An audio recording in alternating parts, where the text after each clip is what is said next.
वहीं गुजरात में कुल 24,055 मामले हैं, तो वहीं 1505 लोगों की मौत हो चुकी है, जबकि 16,664 लोग ठीक हो चुके हैं। इस वक्त हमारे साथ अहमदाबाद से हमारे ब्यूरो चीफ हरीश झाला जुड़ गए हैं। हरीश, जिस तरीके से केसेस लगातार बढ़ रहे हैं, लेकिन रिकवरी रेट्स भी आगे है, मृत्यु दर भी है।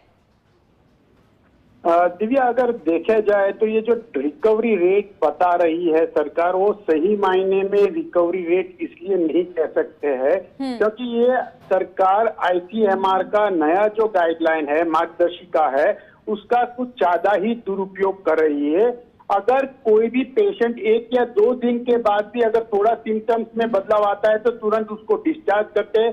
पिछले अगर 10 दिन की बात करें तो ऐसे कई केस सामने आए हैं जहां डिस्चार्ज होने के बाद वापिस उस पेशेंट को तकलीफ होने पर एडमिट करना पड़ा है या उनकी मौत हुई है। तो ये जो डिस्चार्ज या रिकवरी रेट है वो ये कह सकते कि लोगों को गैर मार्ग पे दौड़ने वाली बात है, वो सही आंकड़े नहीं है।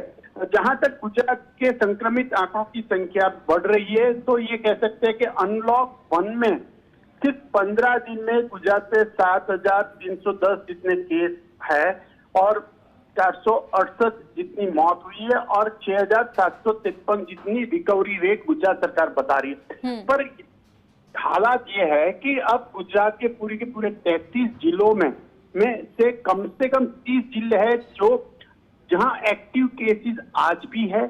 2 या 4 ही जिले हैं जहां अभी 0 एक्टिव केस है। हालात ये हो रहा है कि जो सबसे ज्यादा संक्रमित शहर या जिला है, जैसे कि अहमदाबाद हो या बड़ौदा या सूरत हो, तो वहां ये अनलॉक होने के बाद लोग और इलाके में जा रहे हैं जहां संक्रमण कम था, वहां जा रहे हैं। इसकी वजह से वहां संक्रमित की संख्या बढ़ रही है। ये चिंता की बात गुजरात के लिए है। हरीश, और देखिए इसी वजह से प्रधानमंत्री मोदी भी काफी चिंतित हैं और 2 दिवसीय उन्होंने ऐसे मुखातिब होने के लिए रखा है टाइम, जिसमें वो मुख्यमंत्रियों से चर्चा करेंगे और राज्यवार स्थिति का जायजा लेंगे। देखिए, मुख्यमंत्री के साथ तो जायजा जो भी ले, लेकिन गुजरात में स्थिति ये है कि हम अनलॉक 1 में अब कोई चेंजेस नहीं कर पाएंगे। कल ही गुजरात सरकार ने ये कह दिया है कि कम से कम गुजरात को ये 2 महीने की वजह से 24,000 करोड़ का आर्थिक नुकसान राज्य सरकार की आय में हुआ है। तो अब वापिस लॉकडाउन करना गुजरात सरकार के लिए आर्थिक रूप से पॉसिबल नहीं है, तो उसमें कोई ज्यादा चेंजेस की बात नहीं लग रही है।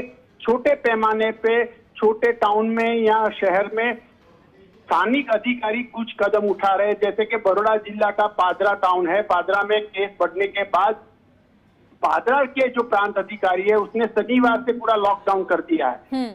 परसों सूरत महानगर पालिका के कमिश्नर ने भी ये सूचना दी है लोगों को कि अगर आप अनलॉक का दुरुपयोग करेंगे और केस बढ़ेंगे तो हम जिस एरिया में केस बढ़ेंगे वहां हम कंटेनमेंट जोन डालकर लॉकडाउन जितना कड़क अमल करेंगे। पर ये अभी सिर्फ सूरत में बात हुई है, कहीं अमल नहीं हुआ है। यहाँ तमिलनाडु जैसा हो नहीं सकता है कि 4 जिलों में वापिस लॉकडाउन कर दे, क्योंकि गुजरात सरकार की अब सबसे बड़ी चिंता ये है कि अगर अब लॉकडाउन हुआ और फिर सरकार की आय कम हो गई तो सरकार या तंत्र कैसे चलाएगी, क्योंकि सरकार के पास पैसे नहीं है। पिछले 2 महीने में सिर्फ सरकारी कर्मचारियों की तनख्वाह देने के लिए उसको 6,000 करोड़ का लोन लेना पड़ा है। चलिए, शुक्रिया आपका हरीश झाला इस जानकारी के लिए। तो आपको बता दें कि लगातार मामले तेजी से बढ़ रहे हैं और अगर हम गुजरात की स्थिति को देखें तो यहाँ पर भी 24,055 लोग अभी तक कोरोना की वजह से संक्रमित हो चुके हैं और कई ऐसे मरीज हैं जिनमें सिम्टम्स ही नहीं आए, लेकिन जब उन्होंने अपना टेस्ट करवाया तो उसके बाद पता चला कि वो कोरोना पॉजिटिव हैं। खबरों